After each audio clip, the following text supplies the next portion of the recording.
On his first day at a nearly all-white high school, where outsiders are spotted before the first bell, a new black student steps into class. He spots the only empty desk by the window, its surface worn from years of use. Before he can reach it, bullies in Letterman jackets block his path, shove the chair aside, and smirk for their audience. They have no idea his father is a Mafia boss. To them, he's quiet, alone, and easy to intimidate. But what starts as a simple act of classroom bullying is about to spiral into something far more dangerous. Before we go any further, comment where in the world you are watching from and make sure to subscribe, because tomorrow's story is one you don't want to miss. The fluorescent lights hummed overhead as Malik stood in the doorway of his new English classroom. His worn paperback, a dog-eared copy of Native Son, pressed against his side through the fabric of his backpack. The smell of industrial floor cleaner and graphite hung in the air, mixing with the staleness of a room that had seen decades of students pass through its doors. His eyes swept across the classroom, taking in the faded motivational posters and the bulletin board crowded with honor roll photos. Not a single face looked like his. The sea of white faces staring back at him wore expressions ranging from indifferent to openly hostile. Several boys in Letterman jackets huddled together, their matching Cabela's hoodies and camo baseball caps marking them as part of the same clique. Only one desk remained empty, a scratched-up metal frame by the window. Malik's jaw tightened as he spotted the Confederate flag sticker partially scraped off the underside, its stars and bars still defiantly visible. He squared his shoulders and walked toward it, feeling the weight of 24 stares following his every move. The squeak of his worn sneakers on the linoleum seemed unnaturally loud in the tense silence. Malik reached the empty desk and set his backpack down beside it with a soft thump. Before he could pull out the chair, a pristine white Nike Air Max swooped up and planted itself firmly on the seat's edge. Kenny Mays, his Letterman jacket stretched across broad shoulders built from years of quarterback training, smirked up at Malik. "Go sit on the floor," he drawled, lounging back as if the classroom was his personal kingdom. His foot pressed harder against the chair, the clean white rubber sole a stark contrast against the scuffed metal. Behind Kenny, Cole Benton's sharp laugh cut through the air. The sheriff's son had his father's cold eyes and cruel mouth, both now twisted with obvious pleasure at the confrontation. Two more football players joined in the laughter, their matching jackets creating a wall of red and white fabric. Kenny's shoe suddenly pushed forward, the rubber sole grinding against Malik's thigh. The move was deliberate, a clear challenge that made Malik's muscles tense. He could feel the familiar pre-fight energy coursing through his veins, the same electricity he knew from countless sparring matches in the church basement gym. "This is a public school," Malik said, his voice low but firm. "I'll sit where I want." Kenny's smirk widened, showing too many teeth. "Not that one," he replied, voice dripping with false politeness. "It's reserved." "Yeah," Cole chimed in, his words sharp as broken glass. "For people who actually belong here. Not some charity case they dragged in to meet their quota." The classroom fell silent. Even the usual whispers and rustling of papers stopped. At her desk, Ms. Avery froze mid-roll call, her red pen hovering above the attendance sheet as uncertainty flickered across her face. From the corner of his eye, Malik noticed Rosa Vega, the yearbook photographer, slowly raising her phone just enough to capture the scene without drawing attention. "Guess they'll let anyone in these days," Kenny continued, his voice growing louder with each word. "Even if they don't know their place." The racial undertone was clear as day. Cole leaned forward, emboldened by Kenny's lead. "Better learn quick, though. Some things around here are just tradition." He emphasized the last word with a meaningful glance at the Confederate flag sticker. Malik's hands curled into loose fists at his sides, his boxing training evident in how he subtly shifted his weight to the balls of his feet. The morning sun streaming through the window caught the dust motes swirling in the air, creating an almost dreamlike atmosphere that contrasted sharply with the very real tension building in the room. Kenny's grin turned predatory as he suddenly kicked back, shoving Malik's chair with enough force to send it skidding. In the same moment, Cole lunged forward and grabbed the desktop, flipping it upward toward Malik's chest. The desk crashed to the floor with a deafening metallic clang that echoed through the suddenly silent classroom. Malik's body instinctively dropped into the defensive stance drilled into him through countless hours of training. Feet shoulder-width apart, hands raised, elbows tucked, weight centered. His dark eyes locked onto Kenny's smirking face as the air crackled with the electricity of imminent violence. Malik's warning came out sharp and clear. "Step back. I don't want trouble." Kenny's response was a wild right hook that whistled through the air where Malik's head had been a split second before. Years of boxing training took over. Malik slipped the punch and drove his shoulder hard into Kenny's ribcage. The impact sent the quarterback stumbling backward, crashing into an empty desk with a metallic scrape against the floor. Before Malik could reset his stance, thick arms wrapped around him from behind. Cole's breath was hot against his neck as the sheriff's son tried to lock him in place. But Malik had drilled this exact scenario countless times in the church basement. He dropped his weight, twisted his hips, and hooked his foot behind Cole's leg. The throw was smooth. Cole's feet left the ground as Malik used the bigger boy's momentum to flip him over his hip. Cole landed hard in the aisle with a grunt that knocked the wind from his lungs. Rosa's phone tracked every movement, her steady hands capturing the perfect angle as a third football player, Tyler Matthews, charged in with fists swinging. Malik backpedaled, using an overturned desk frame as a shield. Tyler's wild punch glanced off Malik's forearm instead of finding its intended target. The impact stung, but Malik maintained his defensive position. Kenny had recovered by now, coming in low like a linebacker looking for a tackle. But Malik saw him coming. As Kenny lunged, Malik pivoted and brought his elbow down hard between Kenny's shoulder blades. The sharp crack of bone meeting bone made several students gasp. "Stop this right now!" Ms. Avery's voice cut through the chaos as she tried to reach the classroom phone. But the path to her desk was blocked by the maze of toppled chairs and scattered backpacks. Students pressed against the walls, their faces a mix of shock and excitement as they watched the fight unfold. The classroom door burst open with a bang. Leon Griggs, his gray janitor's uniform worn but crisp, wielded his mop handle like an old-time peacekeeper's staff. Despite his age, his movements were decisive as he used the wooden pole to create space between the fighters. "That's enough!" Leon's deep voice carried the weight of decades of authority. "Break it up!" Malik immediately took advantage of the intervention to step back, his hands raised to show he was done fighting. But Kenny wasn't finished. His face was red with rage and humiliation as he launched himself forward, ignoring Leon's command. The quarterback's shoulder caught Malik square in the chest, driving him backward until his spine hit the chalkboard. The impact sent a cloud of chalk dust into the air.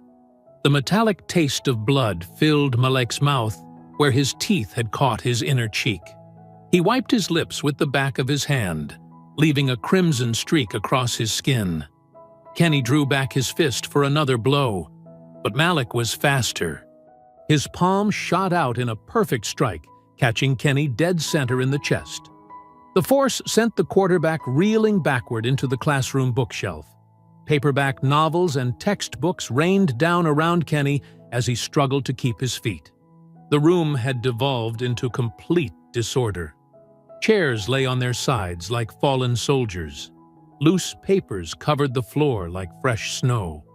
Someone's notebook had exploded during the fight, sending loose-leaf pages floating through the air. The usually neat rows of desks had been transformed into an obstacle course of twisted metal and scattered supplies. Rosa's phone kept recording, capturing every detail. The way Malik had only struck in self-defense, how he'd been ambushed from multiple angles, the clear disparity in numbers. Her steady hands didn't miss a moment as Kenny's crew realized their star quarterback had been outmatched. The thunder of approaching footsteps echoed in the hallway. Multiple sets of heavy boots pounded against the linoleum, growing louder with each second. Cole was still trying to get up from the floor, his usual swagger replaced by a pained grimace. Tyler had backed away, suddenly less eager to continue the fight now that it wasn't 3-on-1.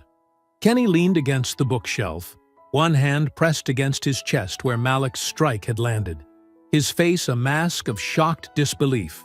Leon kept his mop handle at the ready, creating a barrier between Malik and the others. The old janitor's eyes were sharp and alert, taking in every detail of the scene. His presence seemed to radiate a calm authority that even Kenny's crew couldn't ignore. Through it all, Malik maintained his boxer's stance. Balanced and ready, but not aggressive. His breath came in controlled bursts, just like his trainers had taught him. The chalk dust settling around him caught the morning sunlight, creating an almost ethereal effect in the destroyed classroom. The classroom door banged open as Vice Principal Wexler charged in, his tie askew and face flushed. Two burly security officers flanked him, their uniforms stretched tight across broad shoulders. The fluorescent lights caught their silver badges as they moved into the chaos. "Everyone freeze!" Wexler's voice cracked like a whip. "Back to your seats, now!" Malik kept his hands visible, breathing hard through his nose. His jaw throbbed where he'd bitten his cheek, and his white collar was torn and speckled with blood. Across the room, Kenny struggled to his feet, still holding his ribs where Malik's shoulder had connected. His trademark smirk had vanished, replaced by a venomous glare. "Mr. Carter, Mr. Mays, opposite corners," one of the officers ordered, moving between them. "The rest of you, clean up this mess and sit down." Students scrambled to right overturned desks and gather scattered papers. The tension in the room remained electric as Kenny's football teammates helped him into a chair. Cole was still moving stiffly from his fall, his usual swagger replaced by a pronounced limp. "What happened here?" Wexler demanded, his eyes sweeping the destruction. Before anyone could answer, Ms. Avery stepped forward. "Sir, Kenny and Cole prevented Malik from sitting at an open desk. They provoked—" "I want to hear from the students involved." Wexler cut her off. "Carter, Mays, nurse's office, then my office. The rest of you stay put until statements are taken." Rosa tucked her phone away, her fingers already flying across the screen as she uploaded the video. She caught Malik's eye and gave a subtle nod. He understood. She had captured everything. The walk to the nurse's office was tense, with security keeping Malik and Kenny separated. The nurse, Mrs. Chen, clucked her tongue as she examined them. She dabbed antiseptic on Malik's split lip and checked Kenny's ribs for bruising, noting everything in her medical log with careful precision. "Nothing broken," she announced finally. "But there'll be some impressive bruises tomorrow." Malik sat in one of the hard plastic chairs outside Wexler's office, listening to the muffled voices inside. His phone buzzed constantly in his pocket, messages from other students sharing Rosa's live stream link. He sneaked a peek at the comments while the secretary wasn't looking. "Kenny threw first." Clear as day. New Kid was defending himself. Those guys have been pulling this stuff forever. About time someone stood up to them. The support was unexpected. Malik had figured he'd be automatically cast as the aggressor, but Rosa's video told the true story.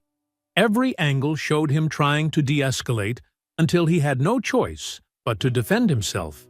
When Wexler finally called him in, the vice principal's face was tight with frustration. Kenny sat sullenly in one chair, holding an ice pack to his chest. Cole occupied another, refusing to meet anyone's eyes. "Given the circumstances," Wexler said carefully, "and the video evidence circulating online, Mr. Mays and Mr. Benton will be suspended for 3 days pending further review. Mr. Carter, consider this a warning. Violence of any kind is not tolerated at Grantham High." Malik wanted to argue that he hadn't started anything, but he kept quiet. He recognized a partial victory when he saw one. As he left the office, Ms. Avery was waiting in the hallway. She pressed a blank incident report form into his hands. "Fill this out while everything's fresh in your mind," she said quietly. "Be detailed. I saw what happened, and I'll back your account completely." Malik nodded, grateful for her support. As he tucked the form into his backpack, Leon appeared beside him, mop in hand. The old janitor's eyes were kind but fierce. "I saw it all, son," he said in his deep, measured voice. "They picked the wrong kid today. Don't you worry about what comes next." The morning sun streamed through the front doors of Grantham High as Malik pushed them open. His mother's sensible sedan idled in the pickup lane, and he could see Darlene's worried face through the windshield. His victories felt fragile. Kenny's suspension, Rose's video, the support of Ms. Avery and Leon. But they were victories nonetheless. Students whispered and pointed as he walked past, some offering subtle nods of respect. His phone buzzed again with more notifications as Rose's video continued to spread through the town's social media. The truth was out there now, undeniable and raw. Every step toward his mother's car felt lighter than the last. He had refused to back down, refused to be bullied. And for now, at least, the system had been forced to acknowledge the truth. It wasn't justice exactly, but it was a start. Darlene's knuckles were white on the steering wheel as she drove Malik home. The late morning sun filtered through the trees lining their street, casting shifting shadows across the dashboard.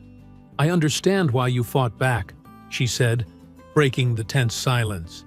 "But you have to be careful. This isn't like your old school." Malik shifted in his seat, wincing as his jaw throbbed. "What was I supposed to do, Mom? Let them push me around?" She sighed, turning onto their street. "No, baby. You did what you had to do. I'm proud you stood your ground. She parked in their driveway and turned to face him. "We moved here for a fresh start. I don't want things getting complicated." Inside their small ranch house, Darlene wrapped ice in a dish towel while Malik sat at the kitchen table. The familiar scent of her signature pot roast filled the air. Comfort food for a hard day. "Hold this against your jaw," she instructed, handing him the makeshift ice pack. 20 minutes on, 20 off. His phone buzzed again, the 15th time in the last hour. Malik checked the screen, seeing another message from Rosa with a screenshot of her video's view count. It had passed 5,000. "People are sharing it everywhere," he told his mother. "Most of them are on my side." Darlene spooned pot roast onto their plates, adding extra carrots to Malik's portion. "That's good, but don't let it go to your head. Eat your dinner while it's hot." They ate in companionable silence, the only sound the gentle clink of forks against plates and the steady hum of the window air conditioner. Malik's phone continued its irregular symphony of notification sounds. After dinner, Malik sprawled on the living room couch with his geometry homework, though he couldn't focus on the problems. His social media feeds were exploding with support. Fellow students sharing Rosa's video and calling out Kenny's crew for their behavior. The local news flickered on the TV at 9, and Malik's stomach dropped as he saw grainy footage of the fight. But something was wrong. The video started mid-brawl, showing only Malik throwing punches at Kenny and Cole. The crucial first moments were missing. "Mom," he called out, "look at this." Darlene hurried in from the kitchen, drying her hands on a towel. They watched in horror as Sheriff Roy Benton appeared on screen, his badge gleaming under the studio lights. "What we're seeing here is gang-style aggression," Benton declared, his folksy drawl carrying an edge of threat. "This kind of violence has no place in our schools. Rest assured, we're investigating all angles." "That's not what happened," Malik protested. "They cut out the beginning." Darlene sank onto the couch beside him, her face tight with worry. "I know, baby. I know." The next morning, Darlene's phone rang just as she was pouring their coffee. Malik watched her face darken as she listened to Vice Principal Wexler's voice on the other end. 10 days? She repeated incredulously. "Based on what evidence?" She listened for a moment longer. "We'll see about that, Mr. Wexler. Expect to hear from our lawyer." She hadn't even hung up when Malik's phone lit up with Ms. Avery's number. "Malik," his teacher's voice was rushed and quiet. "They took my phone. All my photos and messages from yesterday. The principal called me in this morning, told me to stay out of it or—" She paused. "Just be careful, okay? This isn't right. But they're playing hardball." After the call ended, Malik watched his mother pace the kitchen, muttering under her breath. Finally, she stopped and squared her shoulders. "Stay here," she ordered. "Do your homework. I need to make a call." Malik listened to her footsteps heading down the hallway to her bedroom. He heard the creak of her closet door, followed by the sound of boxes being moved. Through the thin walls, he could make out the beeps of a phone being turned on. An old one, by the sound of its startup tone. Darlene's voice drifted through the wall, tight with tension, as she waited for someone to answer. The silence stretched until finally, a deep voice rumbled from the phone's speaker, too muffled for Malik to make out the words. His mother's response was clear and sharp. "It's about your son."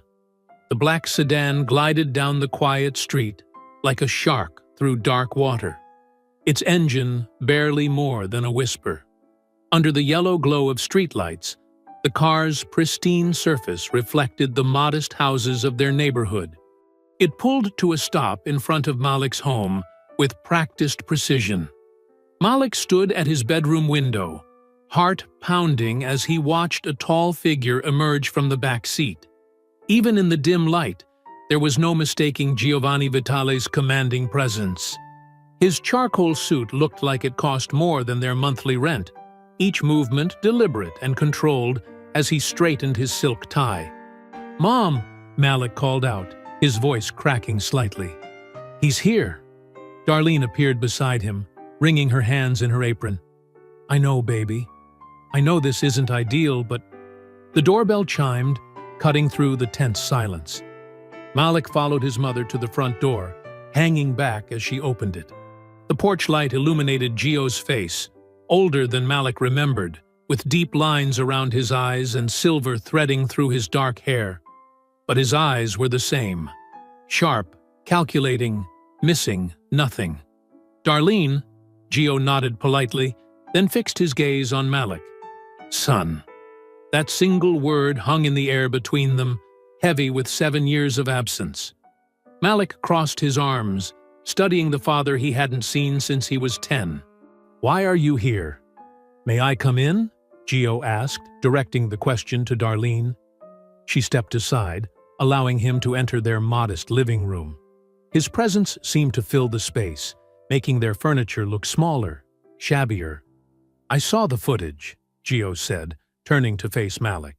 "Both versions, the real one and their hack job."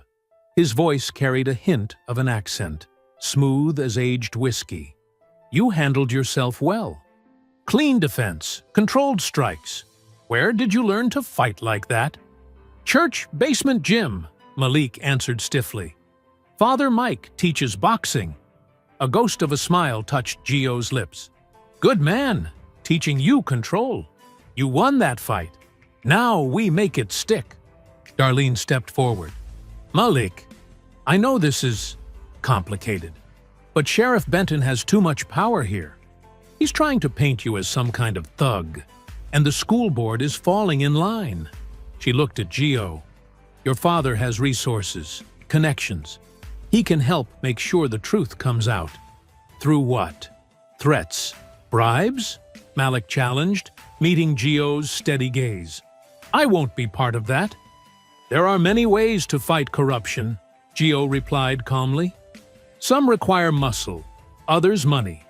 But the most effective weapon is always the truth, when it's properly deployed." He moved to the window, scanning the street with practiced eyes. "We'll do this your way, son. Legal channels, public pressure, documented evidence. But understand, they're already playing dirty. We need to be prepared to counter every move." Malik watched his father's reflection in the window glass. "Why should I trust you? You disappeared for 7 years." Gio turned, and for a moment, something raw flickered across his composed features. "Because, despite my business, I have a code. Family comes first. And what they're doing to you, trying to destroy your future over a desk?" His hand clenched briefly. "That demands a response." "I don't want violence," Malik insisted. "No violence," Gio agreed. "But they need to learn that actions have consequences. Legal, public consequences that can't be brushed under the rug." Darlene touched Malik's shoulder. "Baby, it's late. You should try to get some sleep. We can figure out the details tomorrow." Malik looked between his parents, his mother's worried face, his father's dangerous stillness. The contrast was stark. Darlene in her simple house dress and apron, Gio in his $1,000 suit. Yet both wore the same expression of fierce protection. "Fine," Malik said finally. "But we do this right. No shortcuts, no threats. I want the truth to come out. All of it.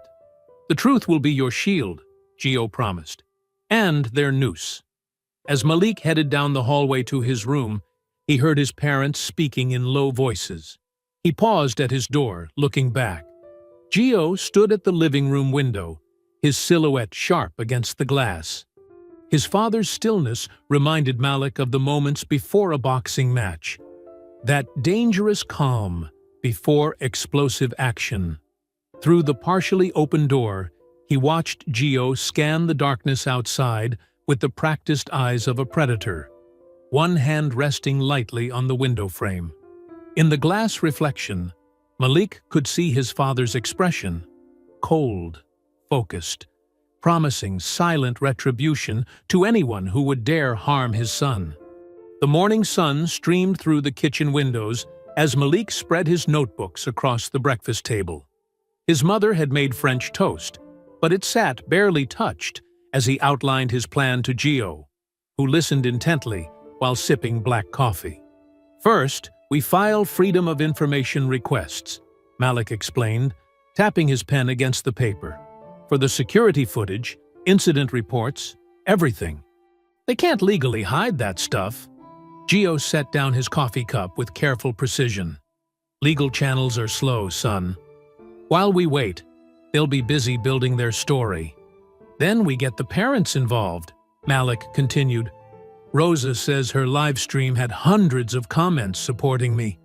People are already mad about how the sheriff's office twisted things. Public pressure has value," Gio acknowledged, straightening his silk tie. "But someone gave that edited footage to the news. Someone who knows how to bury inconvenient truths." Darlene placed more French toast on the table, her movements anxious. Maybe both approaches could work together. Gio's eyes narrowed thoughtfully.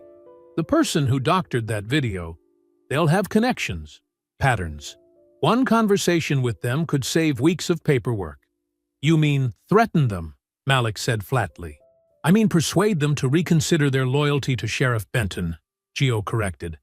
"People like that respond to pressure points." "No," Malik's voice was firm. "We do this clean.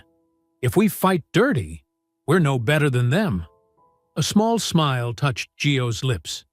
"You sound like your mother." He leaned forward, his presence filling the small kitchen. "But consider this. While you rally public support, I can gather information through my channels. No threats, no violence, just strategic conversations."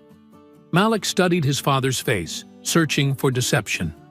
"You'll stay in the background?" Like a shadow, Gio promised. You lead the charge. I'll be your insurance policy. After breakfast, Malik met Ms. Avery and Rosa at the Daily Grind, a coffee shop far enough from school to avoid unwanted attention. The place smelled of roasted beans and cinnamon, with local art covering exposed brick walls. Ms. Avery looked tired, dark circles under her eyes. She glanced around before pulling a manila envelope from her bag. I probably shouldn't be showing you these, she said quietly, but you need to know what you're up against. Rosa leaned in as Malik opened the envelope. Inside were printed emails between Superintendent Hayes, Principal Wexler, and someone named Caleb Halford. Malik's eyes widened as he read. They're talking about using incidents to push for charter conversion, Ms. Avery explained. Halford's a developer. He's been buying up property around town. Look at this, Rosa pointed to one email. Security concerns could fast-track the process. They were waiting for something like this to happen. Malik's hands tightened on the papers. They planned this?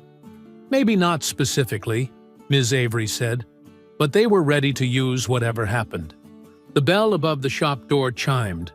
Leon Griggs shuffled in, his janitor's keys jingling softly at his hip. He ordered a coffee, then made his way to their table with deliberate casualness. Thought I might find you here, he said quietly, settling into an empty chair. His aged eyes held decades of witnessed injustice. There's something you should know about those security cameras. Malik leaned forward. What about them? Sheriff's deputies come by sometimes, before games or rallies. They check the angles, adjust things. Leon's weathered hands wrapped around his coffee cup. Always seemed odd to me. So I started keeping track of when they'd visit, and what happened after. And, Rosa prompted, fights break out in those spots. Like clockwork. Leon's voice was barely above a whisper. But the cameras never quite catch how they start. Malik thought of the edited footage that made him look like the aggressor. They're rigging the system. Been that way since before you were born, Leon said. Different faces, same game. They spent another hour reviewing the emails, making notes, building their case. Ms. Avery marked key passages that showed the pattern. Rosa researched Halford's other development projects, finding a trail of suspicious school conversions. When they finally packed up to leave, Malik felt energized despite the weight of what they'd learned. He had evidence now, real proof of corruption. His father's connections wouldn't be necessary after all. Outside, the afternoon sun cast long shadows across the parking lot. Malik shouldered his backpack, mind already racing with next steps. A patrol car crept past the coffee shop, moving slower than normal traffic. Through the tinted window, Malik could feel the deputy's eyes following his every movement, but he kept walking, head high. The evidence in his backpack felt like it was burning a hole through the fabric. But for the first time since the fight, Malik knew he had more than just his word against theirs. He had proof, and soon, everyone would see it. Back at home, Malik sat at the kitchen table, still processing everything they'd learned at the coffee shop. Darlene paced the living room, her fingers twisting nervously as Gio reviewed the emails Ms. Avery had given them. There's something else you need to see, Darlene said suddenly, stopping her pacing. She disappeared into her bedroom and returned with a thick black ledger, its corners worn smooth from handling. I didn't think it was important before, but now, Malik leaned forward. What is it? 2 years ago, I did bookkeeping for Caleb Halford. Darlene set the ledger down, her hand resting on its cover. There were these payments I couldn't quite make sense of, going to Cedar River Security. Gio's expression sharpened. Cedar River? That's run by Benton's cousin, Marcus. I thought Halford was just moving money around for property taxes, Darlene continued, opening the ledger to show columns of neat figures. You know how developers do. But look at the amounts, the timing. Malik studied the pages. Regular payments, all just under $10,000, flowing from Halford's development company to Cedar River Security. What does this mean? Gio's finger traced down the columns, his jaw tightening. This isn't tax management. It's laundering. Clean money goes to Cedar River, comes back out dirty for bribes and payoffs. He looked up at Darlene. You kept copies? Everything's in here. She tapped the ledger. I always document everything, just in case. Malik pulled out his phone and started photographing pages. These numbers matched the dates in those emails. When they started talking about security concerns at school. It's all connected, Gio said grimly. The fight wasn't random. They needed incidents, disruptions, anything to justify bringing in Cedar River Security full-time. Create enough problems, Malik pieced it together. And the state has to step in. Then Halford swoops in with his charter school proposal, Darlene added, and his hand-picked security contractor. Malik's fingers flew across his phone screen, capturing every page. We have to show people. This proves the whole thing was planned. It's not that simple, Gio cautioned, his voice low. These numbers, they're dangerous. People have disappeared for less. We can't just sit on this, Malik argued. They tried to ruin my life to push their scheme through. Darlene touched his shoulder. Your father's right. We need to be careful how we use this. The sheriff, the superintendent, Halford, they're all connected, Gio explained. This ledger threatens millions in contracts, years of kickbacks. They won't just roll over. Malik stood up, frustration evident in every movement. So what? We let them get away with it? Let them keep targeting kids like me? No, Gio said firmly. We use it smart. Build our case. Find more proof. Make it so big they can't bury it. I kept these records because something felt wrong, Darlene said, but I never imagined it went this deep. The ledger lay open between them, its pages filled with evidence of corruption that reached from their kitchen table all the way to the highest offices in town. Malik thought about Kenny, Cole, and their staged confrontation, pawns in a bigger game they probably didn't even understand. If we go public, Gio warned, we need ironclad proof. Not just numbers, but... The crunch of tires on gravel cut through the night air. Through the kitchen window, headlights swept across the yard, illuminating the side of a patrol car. Malik's heart jumped as he recognized the distinctive shape of a campaign hat in the driver's seat. Sheriff Benton, Darlene whispered, her face pale. Heavy boots stepped onto gravel. The beam of a flashlight played across their front windows. Each step of the sheriff's measured stride toward their porch echoed like a countdown. Gio moved with fluid efficiency, gathering the ledger and sliding it into his suit jacket.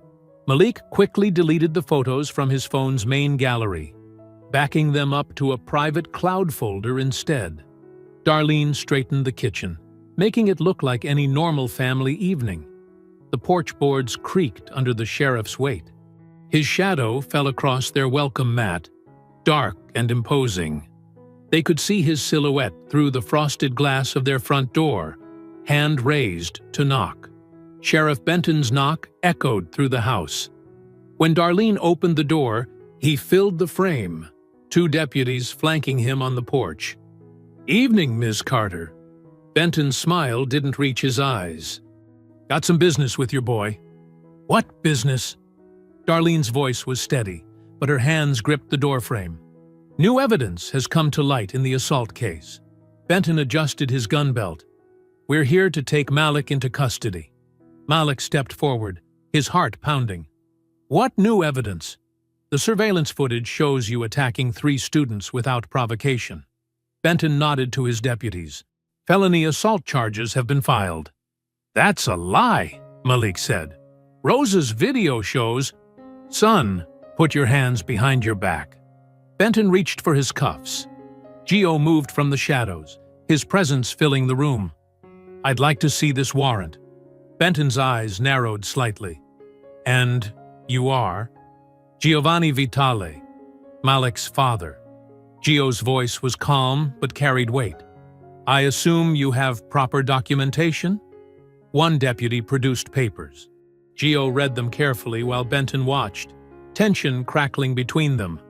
The warrant was legitimate, if suspicious in its timing. Malik, Gio said quietly, cooperate for now. Our lawyer will meet us at the station. Darlene's face crumpled as the deputies cuffed her son. Malik kept his head high, refusing to give Benton the satisfaction of seeing fear. They led him down the porch steps, past curious neighbors peeking through windows. Mom, it's okay, Malik called back. They can't twist the truth forever. At the station, they put Malik in an interview room with peeling paint and flickering fluorescent lights. The public defender arrived first, young, overwhelmed, clutching a battered briefcase. 20 minutes later, a woman in an expensive suit walked in, introducing herself as Patricia Chen from Martinez and Associates. Mr. Vitale retained us, Chen said, setting down her leather attaché case. I'll be taking point on this case. The public defender looked relieved. Chen reviewed the charges, her manicured nails tapping the desk as she read. The prosecution claims new video evidence shows premeditation, she said. But they're withholding it as part of an ongoing investigation. Rosa recorded everything, Malik insisted. Her live stream shows exactly what happened. Interesting you mentioned that. Chen pulled out her phone. The original video's been removed from all platforms. Technical glitch, they claim. Across town, Rosa was discovering the same thing. After deputies had examined her phone for evidence, her footage had vanished. Not just from social media, but from her device entirely. The backup she'd thought was safe in the cloud was corrupted, showing only static. Meanwhile, Gio's driver, Tony, sat in an unmarked car watching Deputy Myers leave the station. The deputy's cruiser wound through back roads to a decrepit fishing shack by the river. Tony filmed as Myers met a man in a Cedar River security jacket. Money changed hands. A USB drive disappeared into Myers's pocket. In the courthouse the next morning, Judge Martinez looked uncomfortable. The prosecution's case seemed solid on paper, but something felt off. Chen methodically pointed out inconsistencies, timeline issues, and the convenient disappearance of exculpatory evidence. Your Honor, Chen said, the state's case relies entirely on selective editing and vanishing footage. My client has strong community ties and no prior record. We request release pending the hearing. The judge studied Malik, then glanced at Gio sitting in the gallery. Everyone knew who Vitale was, even if they couldn't prove anything. But this wasn't about the father. It was about a teenager with clean grades and legitimate questions about the evidence against him. Given the circumstances, Judge Martinez said, I'm granting release with standard conditions. But, she fixed the prosecution with a stern look, I expect full disclosure of all video evidence at the hearing. Malik walked out of the courthouse into bright sunlight. Gio waited by his car, face unreadable. From the station steps across the street, Sheriff Benton watched them, a small smile playing at his lips. He looked like a man who'd lost a skirmish but expected to win the war. They're playing a dangerous game, Gio said as Malik approached. Good thing we know how to play too, Malik replied, refusing to look at Benton's smirking face. The car door opened smoothly on expensive hinges. Before getting in, Malik squared his shoulders, letting Benton and anyone else watching see that handcuffs and holding cells hadn't broken him. They'd tried to make him small, to make him afraid. Instead, they'd just made him more determined to expose their whole corrupt system. The next afternoon, Malik, Rosa, and Ms. Avery huddled at a corner table in the public library, speaking in whispers between the towering shelves. Ms. Avery's hands trembled slightly as she wrapped them around her paper coffee cup. They called at 3 a.m, she said, her voice tight. Said they knew where I lived. where my mother lived in Florida. Said teachers who can't keep quiet end up without jobs, or worse. Rosa leaned forward, her dark eyes flashing with anger. We need to report this. To who? Malik asked. The sheriff's department? Ms. Avery shook her head. I filed a complaint online with the state police, but honestly, I'm scared. She pulled out her phone, showing them a string of text messages from blocked numbers. Each one was more threatening than the last. You could stay with us, Malik offered. My mom wouldn't mind. I appreciate that, but I can't let them drive me from my home. Ms. Avery straightened her shoulders. We need to focus on getting the truth out. I've been documenting everything. A commotion near the front desk interrupted them. The librarian was answering her phone, her face growing pale. What? When? She turned toward their table. Ms. Avery. Your house? There's a fire. They raced outside. Smoke was visible rising above the trees just a few blocks away. Ms. Avery's legs gave out. Malik and Rosa caught her arms, helping her into Rosa's old Honda. They sped through the quiet streets, Rosa taking corners too fast. When they arrived, flames were already shooting through Ms. Avery's roof. She stumbled from the car in her sensible flats, watching helplessly as firefighters battled the blaze. The heat was intense even from across the street, and the acrid smell of burning plastic filled the air. Everything, she whispered. All my lesson plans, my mother's photos, my cat. Her voice broke. A firefighter approached, leading a soot-covered orange tabby. Found this little guy hiding in the basement window well. Ms. Avery clutched her cat, tears cutting tracks through the ash that had settled on her face. Neighbors gathered on their porches, murmuring and pointing. Some brought blankets, offered spare rooms. Malik called his mother. Within minutes, Darlene's car pulled up. She took one look at Ms. Avery standing barefoot in the street with her smoke-smelling cat and said, You're staying with us. No arguments. Back at their house, while Ms. Avery showered and borrowed clean clothes, Malik and Darlene went to check the ledgers. Darlene opened her bedroom closet, reached behind a row of hanging clothes, and froze. They're gone. Her voice was hollow. She pushed hangers aside frantically. The whole box is gone. Malik's stomach clenched. Without those ledgers, they had no proof of the payments between Halford and Cedar River Security. No evidence of the corruption. But Darlene's fear transformed into a small, fierce smile.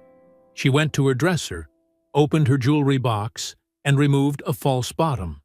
From the hidden compartment, she pulled out a tiny thumb drive. I didn't trust paper, she said. Not after working for Halford. I photographed every page the day after I quit 3 years ago. High-resolution shots of every transaction, every note in the margins.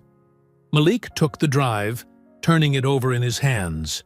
It was smaller than his thumb, but it held enough evidence to expose years of kickbacks and fraud. He slipped it into his pocket, patting it to make sure it was secure. Moving to the window, he peered through a gap in the curtains. A dark sedan was parked halfway down the block, its engine running. The streetlight gleamed dully off its tinted windows. Behind him, he could hear Ms. Avery talking softly to her cat in the guest room. Darlene making up the bed with fresh sheets. Normal sounds that felt surreal against the weight of the thumb drive in his pocket and the watchful presence of the car outside. The fire had been a message. The stolen ledgers were a warning. But somehow, their enemies had underestimated Darlene's foresight and Ms. Avery's determination. They thought they were dealing with a troublemaking student, a nosy teacher, and a single mom. Instead, they'd created a team that grew more dangerous with each attack. Rosa texted, Fire marshal saying electrical fault. BS. You okay? Malik typed back, Safe. Ms. A with us. Got evidence they tried to steal. Call you tomorrow. He watched the idling car, memorizing its shape and position. Whatever came next, they had to move carefully. One wrong step, and it wouldn't just be a house fire or stolen papers. But they had the truth now, safely digitized and hidden. All they needed was the right moment to use it. The cat wandered over, rubbing against his legs. From the street, the flash of brake lights suggested the watching car was finally leaving. Malik let the curtain fall back into place, feeling the hard edges of the thumb drive press against his leg through his pocket. Their evidence was safe, even if they weren't. In the kitchen, Darlene was making tea, the familiar routine a thin cover for her tension. Ms. Avery sat at the table, her wet hair wrapped in a towel, looking small in borrowed clothes. But her eyes were steel when she looked up at Malik. "They think they can scare us into silence," she said quietly. "They have no idea who they're dealing with." Rosa burst through the front door early the next morning, her backpack stuffed with papers and her laptop balanced precariously on top. Her dark hair was messy from the wind, and she hadn't even bothered with her usual camera gear. "You won't believe what I found," she said, spreading documents across the kitchen table. "Messages." Avery's cat watched from the windowsill as Rosa arranged property records, zoning maps, and printed emails in neat rows. Malik leaned over the papers, still nursing his first cup of coffee. "What are we looking at?" "Property transfers." Rosa pointed to highlighted sections. "Look at the dates. Halford's company has been quietly buying up land around the school for months.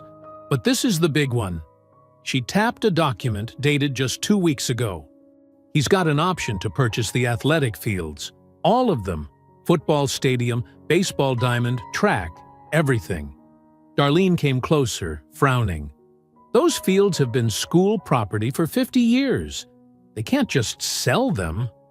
"They can if the school goes into state receivership," Ms. Avery said quietly.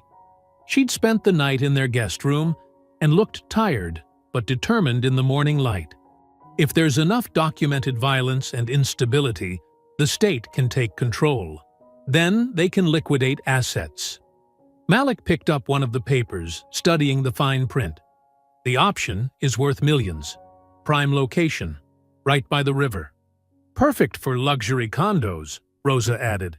"Halford's company already has the architectural renderings. I found them on a developer's website. They just hadn't gone public yet." The pieces started falling into place in Malik's mind. So, the fight in class was bait, Ms. Avery finished. They needed incidents. Documented problems they could point to as evidence the school was failing. The edited video, the arrest, even the fire. Malik's hands clenched. "It's all about making the school look dangerous and out of control." Rosa nodded. "Once the state takes over, they can bring in Cedar River security full-time. Private security, private management, and private profits," Darlene said bitterly. "Those ledgers make more sense now. Halford was paying people off to look the other way while he set this up." Gio appeared in the doorway, impeccable in another tailored suit despite the early hour. He'd been staying at a hotel in town, but his presence seemed to fill the kitchen. He studied the documents without touching them. "This is bigger than a schoolyard fight now," he said. "Real estate deals, corrupt officials, millions of dollars at stake. These people won't just back down if you expose them." "We have to try," Malik insisted. "They're trying to steal our school, turn our fight into their profit." "They'll come at you harder," Gio warned. "Not just threats. They'll try to destroy your reputation, your mother's job, anything they can use." Rosa straightened up. "Let them try. We have proof now. The property records, the security contracts, the doctored video. Once people see how it all connects, people see what they're told to see," Gio cut in. "Trust me on this. I've watched plenty of truth get buried under money and influence." "So, we just let them win?" Malik demanded. "Let them use me, use all of us, to steal what belongs to everyone?" Ms. Avery spoke up from where she sat, cradling her coffee. There are still good people in this town. Parents who care about their kids' education. Teachers who believe in doing what's right. And students who know how to make things go viral, Rosa added with a fierce grin. Malik studied the documents again, seeing beyond the legal language to what they really meant. The calculated cruelty, the cold manipulation of people's lives for profit. His jaw still ached from the fight, and he could smell traces of smoke in Ms. Avery's borrowed clothes. "The truth is worth it," he said finally, meeting his father's eyes, "even if it's dangerous. Especially if it's dangerous." Gio was silent for a long moment, then nodded slightly. "Then we make sure the truth hits so hard they can't bury it." They spent the next hour planning their next moves. Rosa would compile everything into a digital timeline. Ms. Avery would reach out to other teachers quietly. Darlene would contact former co-workers who might have seen similar patterns in Halford's books. The cat jumped down from the windowsill and wound between their legs as they talked, perhaps sensing their determination. Outside, the morning grew brighter, sunlight catching on the scattered papers that mapped out corruption in neat typed lines. Malik's phone buzzed, a text from Kenny. "Meet us at the old mill tonight. We can settle this." He frowned at the screen, reading the message twice. The abandoned paper mill was on the edge of town, empty except for rats and rusted machinery. It was exactly the kind of place someone would choose for an ambush. Malik stared at Kenny's text message, his stomach tight with suspicion. He showed it to Rosa, who was still organizing documents on the table. "I'm going," he said, "but I need you to keep your phone on. Be ready." Rosa's eyes widened. "That's crazy. It's obviously a trap." "I know. But if I don't show up, they'll say I'm scared." Malik pocketed the thumb drive with the ledger photos. "Just be ready to record or call for help." The old paper mill loomed against the darkening sky, its broken windows like empty eye sockets. Malik's footsteps echoed on the cracked pavement as he approached the loading dock where Kenny and Cole waited. Their Letterman jackets glowed red in the sunset. "Look who showed up," Kenny called out, his smile too wide. Cole lounged against a rusty rail, trying to look casual. Malik stayed by the corner, keeping space between them. His boxing training screamed danger. Their body language was wrong, too relaxed for guys who'd been humiliated in class. "What do you want?" Malik asked, scanning the shadows behind them. "To talk," Kenny said, spreading his hands. "Maybe we got off on the wrong foot." "Yeah," Cole added. "All this drama over a stupid desk? Let's work something out." Malik's muscles tensed as they tried to circle closer. He shifted his weight, keeping both in view. "There's nothing to work out. You attacked me, got caught, and now you're trying to cover it up." Kenny's fake smile vanished. "You think you're so smart, don't you? Coming here with your fancy clothes and your attitude. Running to Daddy when things get tough," Cole sneered. "Like you didn't run to yours?" Malik shot back. "At least my father doesn't hide behind a badge while—" A scrape of boots on metal cut him off. Dark shapes emerged from the mill's shadowy doorways. Large men in leather vests, with patches showing crossed axes.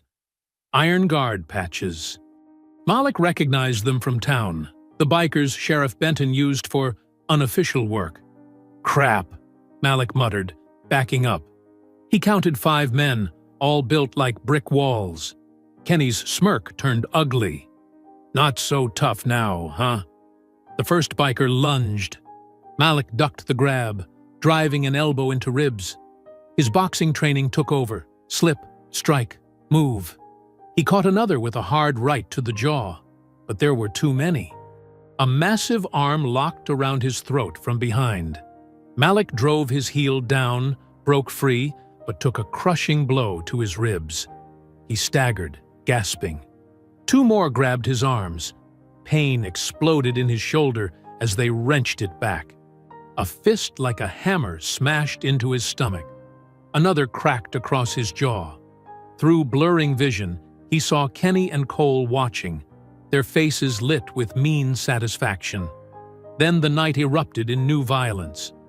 3 figures materialized from the darkness like avenging angels. Gio moved with terrifying grace, his expensive suit rippling as he broke the nearest biker's arm with a single sharp twist. The crack echoed off the mill walls. Gio's men were just as efficient. One swept a biker's legs, driving him face first into the concrete. The other caught a wild punch and turned it into a throw that sent 200 pounds of leather-clad muscle flying. Malik slumped against the wall, tasting blood. Gio's knee found another attacker's solar plexus with surgical precision. The man folded like paper. Kenny and Cole tried to run, but Gio's men cut them off. "Touch my son again," Gio said, his voice colder than the river in winter, "and there won't be enough left of you to—" Police sirens split the air. Red and blue lights strobed across the mill's weathered walls. Sheriff Benton emerged from his cruiser, deputies fanning out behind him.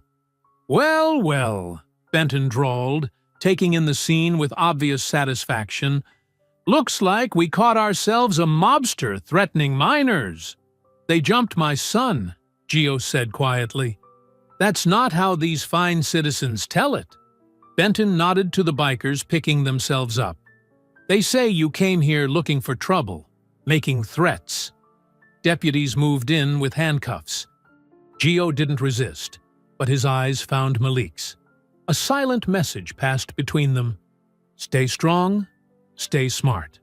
Giovanni Vitale, you're under arrest for witness intimidation and aggravated assault," Benton announced, loud enough for the gathering crowd of deputies to hear. "Get him out of here!" They led Gio to a cruiser. Kenny and Cole smirked from behind Benton's bulk. The bikers melted away into the shadows, their job done. Malik stayed where he'd fallen, ribs screaming with each breath. No one offered to help him up. No one called an ambulance. Benton looked down at him with cold satisfaction. "Looks like you took quite a fall there, boy," the sheriff said. "Should be more careful where you walk at night." The cruiser's taillights receded into the darkness, taking Gio away. Malik pressed his hand against his throbbing ribs, feeling blood trickle down his chin. The mill loomed silent above him, witness to another injustice in a town full of them.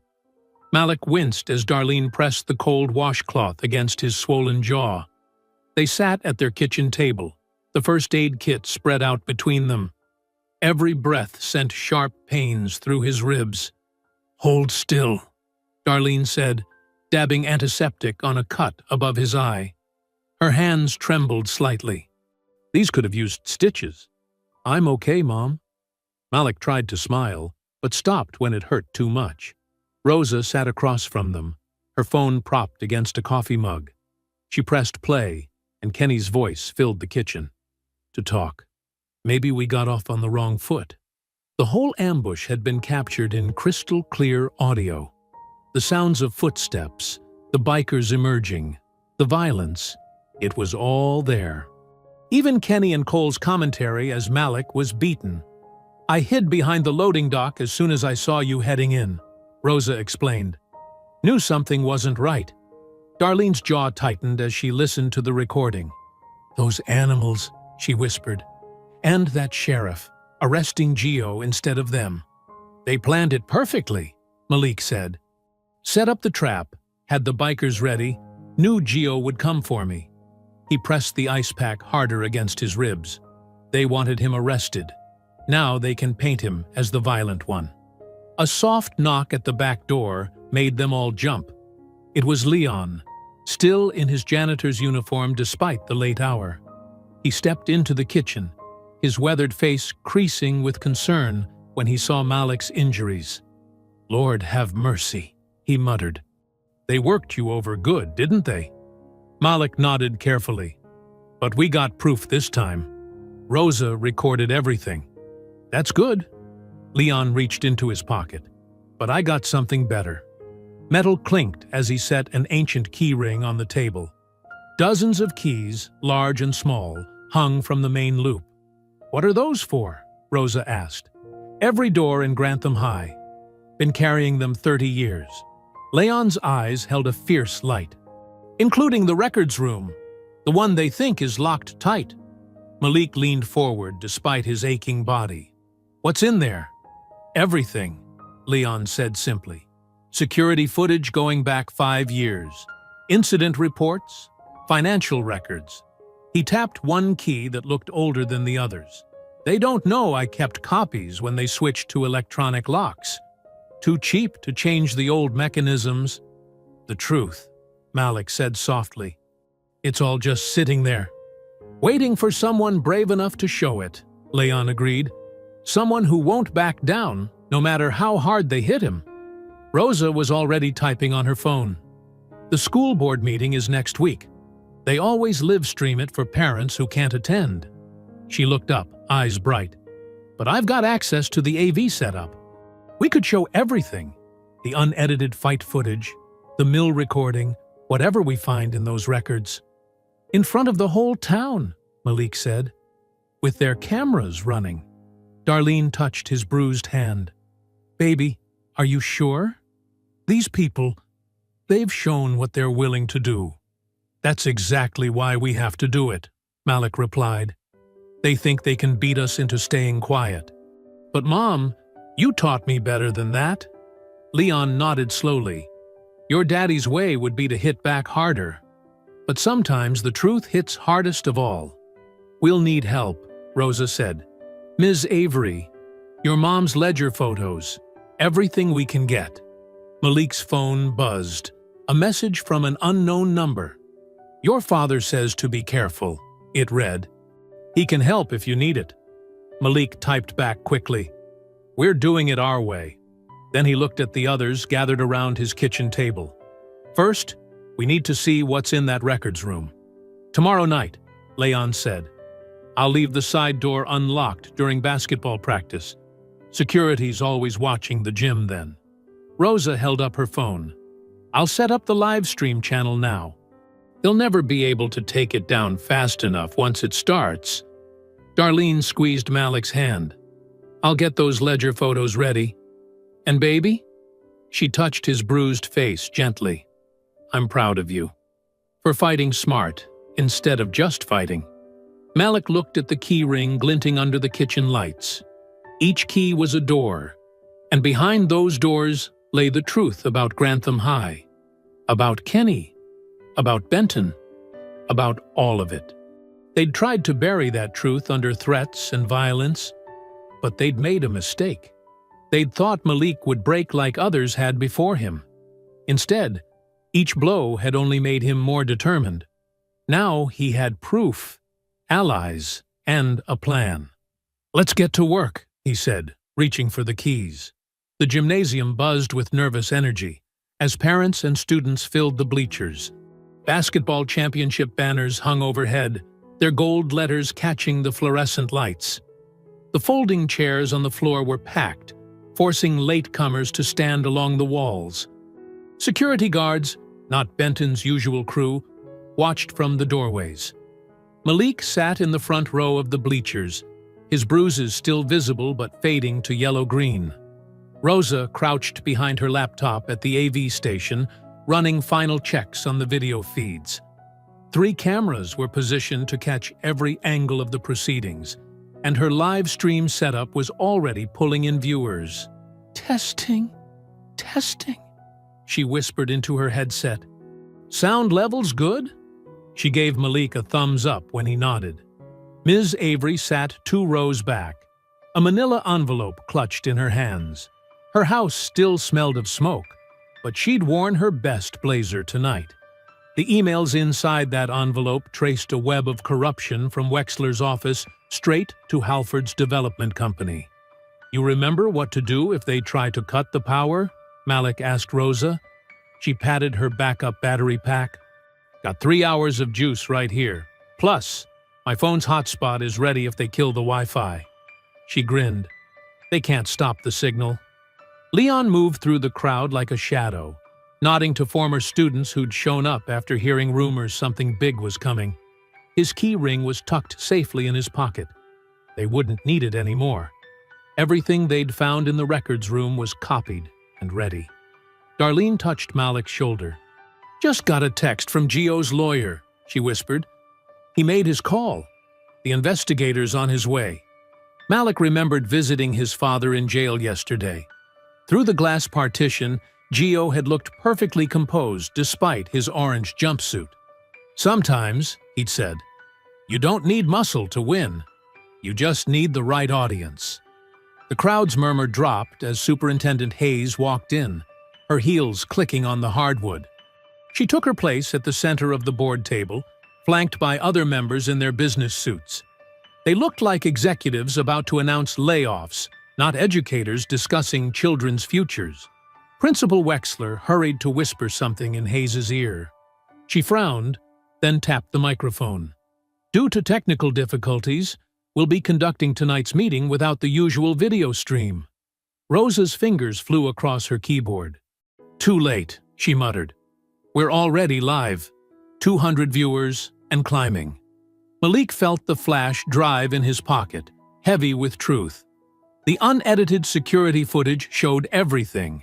Kenny's crew planning the original attack, Benton's deputies adjusting cameras, the systematic harassment of other students who'd been targeted before him. Each file was time-stamped and backed up in triplicate. "Remember, Mrs." Avery had told him that morning, "Speak clearly and stick to facts. Don't let them rattle you." A police cruiser's lights flashed through the high windows. Not a local car, state plates. Darlene squeezed Malik's hand. "That's our backup arriving." The board members shuffled papers, preparing to begin. Hayes lifted her gavel, but before she could bring it down, the gym's side door opened. Sheriff Benton strode in, his badge catching the light. He scanned the crowd until he found Malik, then smiled coldly. Malik stood, his heart steady despite everything. The flash drive felt warm in his palm as he walked toward the podium. Every step echoed in the sudden quiet. He passed Kenny's parents, who wouldn't meet his eyes, past Cole's empty seat. The quarterback was still hiding after the mill incident. Past the local newspaper reporter who'd printed Benton's lies without question. Rosa's voice came through his earpiece. "Live stream hitting 500 viewers. Whole town's watching." He reached the podium and placed the flash drive beside the microphone. Behind him, he heard Ms. Avery opening her envelope, Darlene unfolding the ledger photos, Leon shifting forward in his seat. They were ready. The gymnasium fell silent as Hayes prepared to begin the meeting. Malik's fingers rested on the flash drive, one small piece of plastic that would change everything. Through the windows, he could see more state vehicles arriving, their lights painting the parking lot in red and blue. The truth was no longer trapped in locked rooms or buried in doctored footage. It was here, in this gym, ready to break free. They'd tried to teach Malik his place, tried to make him accept their lies. Instead, he'd learned a different lesson. Sometimes justice just needs a spotlight. Hayes raised her gavel one final time. Malik stepped up to the microphone. Hayes's gavel struck the wooden block, but Malik was already speaking. "Before we begin tonight's agenda, I have evidence of systematic corruption in our school system." His voice carried through the microphone, clear and steady. The projector hummed to life, casting a bright rectangle on the wall behind the board members. The unedited security footage began to play, showing Kenny and Cole approaching Malik's desk that first day. Unlike the cropped version Benton had released, this showed everything. The Confederate flag sticker, Kenny's first shove, Cole flipping the desk. The sound of Malik's backpack hitting the floor echoed through the gym's speakers. Gasps rippled through the crowd as the violence unfolded. Parents covered their mouths watching Kenny throw the first punch, seeing how Malik defended himself against 3 attackers. Ms. Avery's calls for help were clear on the audio. The full context changed everything. "This is the real footage," Malik said. "Not the edited version Sheriff Benton gave to the news." He clicked to the next file. And here's why it was changed. Email headers flashed across the screen. Messages between Superintendent Hayes, Principal Wexler, and Caleb Halford detailed their plan. Words like incidents, security concerns, and state intervention jumped out in highlighted yellow. They needed the school to look dangerous, Malik continued, his voice growing stronger. Because Mr. Halford here had already arranged to buy our athletic fields once the state took control. He nodded to Darlene, who stood and held up enlarged photos of the ledger pages. These are records of payments from Cedar River Security to various officials, laundered through shell companies. The gymnasium erupted in angry murmurs. Hayes banged her gavel repeatedly. "This is out of order! Security! Shut down that projector!" The double doors burst open. Sheriff Benton strode in with Halford and several deputies. "This meeting is now a crime scene," Benton announced. "Everyone stay seated while we secure potential evidence." But the crowd was already on their feet, shouting questions. Parents pressed forward, phones recording everything. Rosa's fingers flew across her keyboard, making sure every second streamed live to the thousands now watching online. Suddenly, 3 men in leather vests pushed through the crowd, Iron Guard members playing their part in Benton's scheme. They charged toward the stage where Malik stood. The first one reached for the laptop. Malik grabbed a fire extinguisher from the wall and pulled the pin. White chemical powder blasted into the biker's face, creating a choking cloud. The man stumbled backward, crashing into his partners.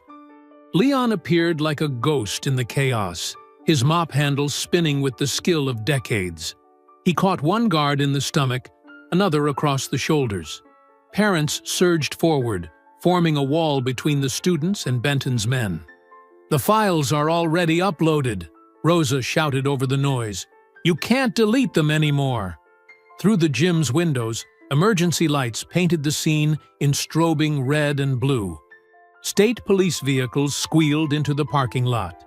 Investigators in suits pushed through the doors, badges raised. "State Bureau of Investigation!" A senior agent's voice cut through the chaos. "Everyone freeze! This is now a state-level investigation." The Iron Guard members tried to slip away, but parents blocked the exits. Deputies looked uncertainly at Benton, who had gone pale. Halford was already backing toward a side door when 2 agents intercepted him. The lead investigator reached the stage, speaking into his radio. "Evidence team, secure those computers. Nothing gets deleted." He turned to Malik. "Young man, we got a very interesting call about tonight's meeting. I think you have some files we need to see." Malik stood straight at the podium, his voice carrying over the settling crowd. The live stream counter showed over 10,000 viewers. Everything they'd discovered was now impossible to hide. "You told me where I could sit," he said, looking directly at Kenny's parents, then at Benton, Hayes, and finally Halford. "Now we all see where you've been sitting. And on whom." The silence that followed felt like a thunderclap. State agents moved through the crowd, collecting devices and statements. Ms. Avery handed over her envelope of emails. Rosa's archived footage played on repeat on the wall, the truth looping endlessly for all to see. The gymnasium that had witnessed so many games, victories, and defeats now held a different kind of score settling. Parents hugged their children. Students filmed everything on their phones. The power structure that had seemed so untouchable just hours ago was crumbling in real time, live streamed for the world to witness. Through it all, Malik remained at the podium, watching justice unfold with quiet satisfaction. The flash drive that had started it all sat innocently beside the microphone, its small light blinking steadily like a beacon in the storm. The arrests started at dawn the next morning. State police cruisers rolled through Grantham's quiet streets, lights flashing but sirens silent. Sheriff Benton was led out of his house in handcuffs, still wearing his bathrobe. His son Cole watched from an upstairs window, face pale with shock. At the school district office, Superintendent Hayes was escorted from her morning coffee meeting. The charges echoed through the building: conspiracy, fraud, evidence tampering. Her perfectly maintained composure finally cracked as cameras caught her ducking into the back of an unmarked car. Principal Wexler didn't wait for them to come. He resigned by email at midnight, but state investigators found him at his sister's lake house by noon. The evidence was already overwhelming: emails, texts, and financial records painting a clear picture of corruption. Caleb Halford proved harder to find. He'd emptied his office and disappeared, but his private jet never left the regional airport. State police found him in the hangar, arguing with his pilot about weather delays. The developer's expensive suit couldn't hide his desperation as they read him his rights. Kenny Mays and his father showed up at an emergency school board meeting to appeal his expulsion. They left quickly when parents began sharing video clips of the mill ambush on their phones. Both Kenny and Cole's football scholarships were withdrawn within days. Ms. Avery returned to her classroom to a standing ovation from her students. The school board, under temporary state oversight, awarded her full back pay and a formal apology. The insurance check for her burned house arrived with a note promising priority investigation of the arson. Malik watched it all unfold with a mix of satisfaction and exhaustion. His shoulder still ached from the mill fight, but he stood straighter now. Students who'd once avoided his gaze now smiled and nodded in the halls. Even the football team kept their distance, their former arrogance deflated by their leader's disgrace. Gio's release from jail came without fanfare. He emerged into the sunshine, straightened his tie, and met Malik for lunch at a small diner downtown. Their conversation was quiet, but meaningful. "I'm pulling back from certain operations," Gio said, stirring his coffee. "Legitimate business only from now on. Your mother was right. There are better ways to handle things." Malik nodded, understanding the weight of this change. "The truth worked," he said. "It did." Gio's smile was small but genuine. "You showed me something, son." The town held meetings in churches and community centers, addressing years of ignored problems. Leon spoke about patterns he'd witnessed over decades. Parents shared stories of their children's experiences. Rosa's video footage became a teaching tool for the district's new anti-bullying program. The old power structure's collapse revealed deeper roots of change. Cedar River Security's contracts were terminated. The athletic fields remained with the school. A new sheriff was appointed, promising transparency and community oversight. In the third-floor English classroom, the desk that had sparked everything sat empty for weeks.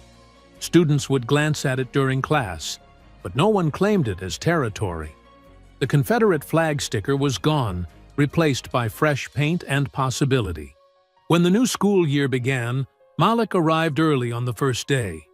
The hallways still held that floor wax smell, but something felt different, lighter.